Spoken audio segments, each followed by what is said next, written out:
កសិដ្ឋានចិញ្ចឹមកណ្ដោប្រែងព្រែកហូរព្រឹកនេះនាំបងប្អូនទៅមើលកូនពំប៉ុយកណ្ដោមីរបស់យើងនេះឈ្មោះពំប៉ុយកូនបានអាយុ6ថ្ងៃហើយដោយសារពំប៉ុយនេះកូនលើកទី1ហើយគីឡូរបស់គេនេះធំណាស់បងប្អូនណាគីឡូរបស់គេនេះចូលចិត្ត1គីឡូមុនកូនបាទបន្ទាប់ពីកូនបានរយៈពេល6ថ្ងៃកូនគេមានសុខភាពល្អធំធាត់កូនគេបានរហូតដល់8គ្រាប់ណាពំប៉ុយធំលឿនចឹងបងប្អូន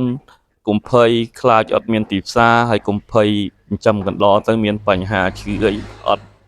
ដូចមាន់ទាណាបងប្អូនកណ្ដោជាសត្វដែលធន់នឹងជំងឺចិញ្ចឹមស្រួលងាយស្រួលក្នុងការចិញ្ចឹមហើយឆាប់ទទួលបានផលដោយសារកណ្ដោជាសត្វបង្កកំណើតរយៈពេលក្នុងមួយខែហ្នឹងរហូតដល់2ដងបាទអញ្ចឹង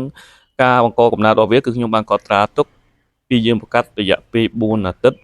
ពីចន្លោះ26ថ្ងៃទៅ27ថ្ងៃគឺកូនហើយបាទអញ្ចឹងការចិញ្ចឹមកណ្ដោគឺឆាប់ទទួលបានផលដោយសារវាក្នុងចន្លោះមួយខែហ្នឹងកូនរយៈពេលរហូតដល់2ដងកូនបាន2ដងហើយវាធន់នឹងជំងឺតាំងពីខ្ញុំចិញ្ចឹមមកដែលមានឈឺមានអីទេបងប្អូនណាដាក់តែស្រូវឲ្យវាស៊ីឲ្យទឹកឲ្យវាផឹកបានគ្រប់គ្រាន់ទៅហើយកូនច្រើនហើយទីផ្សាររាល់ថ្ងៃនេះបងប្អូនដឹងស្រាប់ហើយកណ្ដោស្រែយើង1គីឡូគោ20000ទៅ25000ហើយកណ្ដោយើងចាប់នេះមិនមែនតម្លៃប៉ុណ្ណឹងទេបងប្អូនណាដោយសារកណ្ដោយើងចំនេះគឺពូជធំយើងចំទៅ2ខែទៅ2ខែកន្លះក្នុងមួយរហូតដល់7 8ខាំឯណោះហើយយើងអាចយកទៅធ្វើពូជយើងអាចយកធ្វើកណ្ដោសាច់បាទឥឡូវពេញនិយមណាស់គេហៅថាកណ្ដោខ្វៃអញ្ចឹងបងប្អូនចំឲ្យតបានទៅអត់ខ្វះទីផ្សារទេហើយពំប៉ុយនេះកូនបានច្រើនយើងគិតសាកសម័យមើលបងប្អូនមេមួយកូនបាន8គ្រាប់ហើយបើយើងចំមេរហូតដល់100មេអីចឹងទៅក្នុងមួយខែនេះយើងអាចទទួលបានកូនរហូតដល់800កូនណាបាទច្រើន800កូនបងប្អូនគិតតែមួយតែកន្លះគីឡូទៅឃើញហើយបាទក្នុងមួយខែយើងបាន800កូនហើយយើងចំតែ2ខែយើងបានលក់កូនមួយតែកន្លះគីឡូទៅយើងគុណនឹង800កូន5 8ដង40ស្មើ400គីឡូបាត់ហ៎បាទអញ្ចឹងឆាប់ទទួលបានផលហើយវាធន់នឹងជំងឺ